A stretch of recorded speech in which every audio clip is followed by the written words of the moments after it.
Je m'appelle Jean-Marc Heidmann, j'ai 57 ans, je suis maréchal ferrant depuis 1995. J'ai grandi avec les chevaux et ma première carrière était technicien de maintenance en usine. Et ayant marre d'être enfermé, je cherchais comment allier le loisir et la profession. Et donc en formation professionnelle adulte, j'ai fait mon CAP de maréchal ferrant et depuis je me suis mis au boulot. Et donc c'est un métier qui est prenant, qui est très beau, dont il faut être passionné. Et par contre, il y a du boulot, il n'y a pas de souci, il y en a pour tout le monde. Fut un temps, on n'était vraiment plus assez. Aujourd'hui, ça va nettement mieux. Je crois qu'on doit être pas loin d'une cinquantaine, il faudrait vérifier, hein, mais pour l'Alsace. Hein. Comme moi j'ai démarré, je crois qu'on était 17 ou 18, donc on voit qu'il y a quand même une nette progression.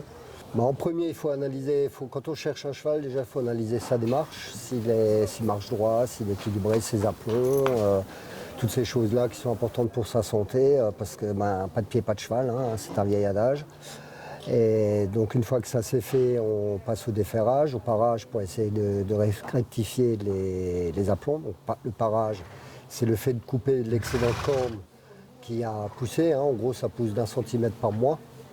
Donc tous les 2 mois il faut recouper, sinon le fer prend du jeu et le cheval retrouve souvent de mauvais aplombs aussi.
Et donc on les remet droit dans leurs aplombs et après on remet un fer pour protéger le pied du cheval et le maintenir dans cet aplomb droit. Toutes les 8 semaines grosso modo. Hein. On va dire pour un cheval de loisir, toutes les 8 semaines c'est bien. Un cheval de sport de haut niveau, il faudrait même plutôt descendre à 6 semaines pour que vraiment il n'y ait pas de changement d'aplomb. Et après, il y a des choix. Est-ce qu'on le fait? Est-ce qu'on le laisse pieds nus? Est-ce que ça dépend de son activité et sur quel terrain il évolue. Hein. Ouf, du zéro. Hein. Ça va du tout petit pour les Shetland jusqu'à un gros taille 6 pour un cheval de selle. Et après, encore des tailles pour les chevaux de trait. Après, l'avantage, c'est qu'en plus, on chauffe et on donne la forme exacte au fer, la forme du pied. Ils ont du sur-mesure, ils ont de la chance. Il y a des différents fers en fonction des chevaux, de leur activité. Il y a également des fers pour des pathologies, donc des fers orthopédiques hein, pour des chevaux qui ont des soucis de santé, qui autrement ne pourraient plus marcher.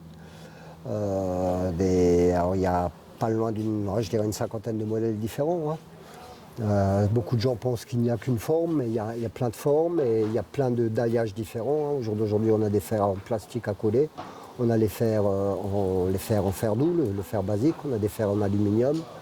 On a plein de possibilités en fonction des besoins du cheval, en pensant à son bien-être. Ouais, ça le fera, ça. Ça le fera.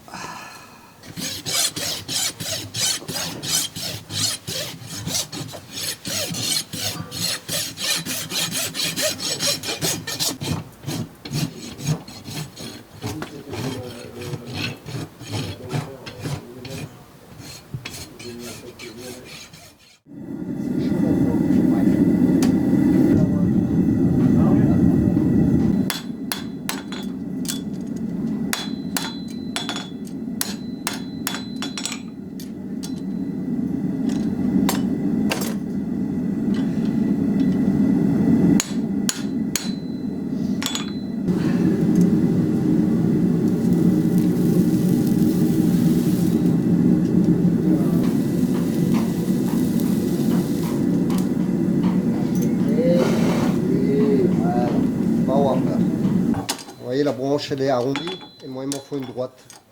Ouais, d'accord. Donc, je la redresse.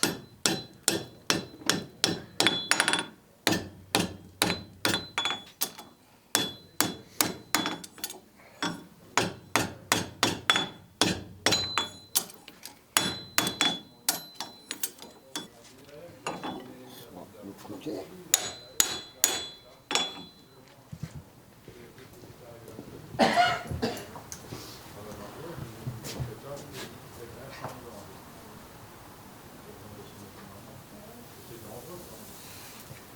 Hey.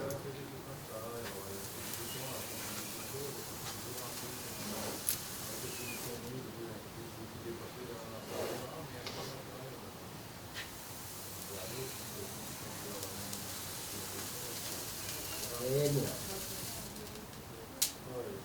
Très bien, ma fille. Ouais.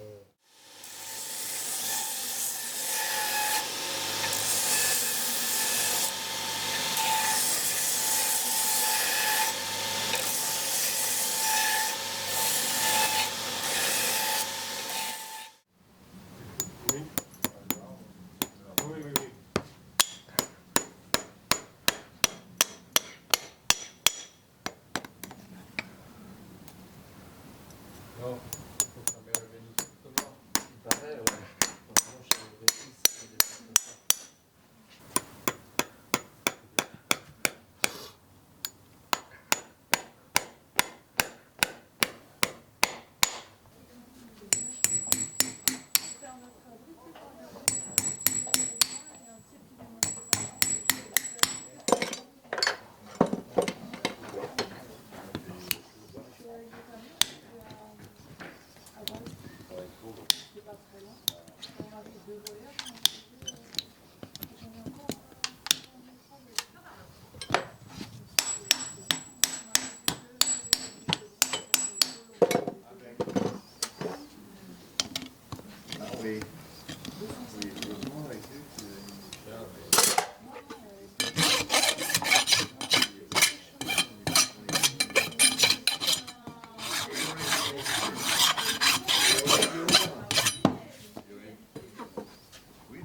Si c'est fait correctement, évidemment, le cheval ne sent rien du tout. C'est pas, alors je dis pas que ça va lui faire plaisir, hein. C'est plutôt ennuyeux, hein. Mais il subit. Là, j'ai un jeune avec moi qui est en formation pour adultes également, qui a 25 ans, qui a grandi avec les chevaux, hein. Donc moi, c'est toujours un peu mon critère.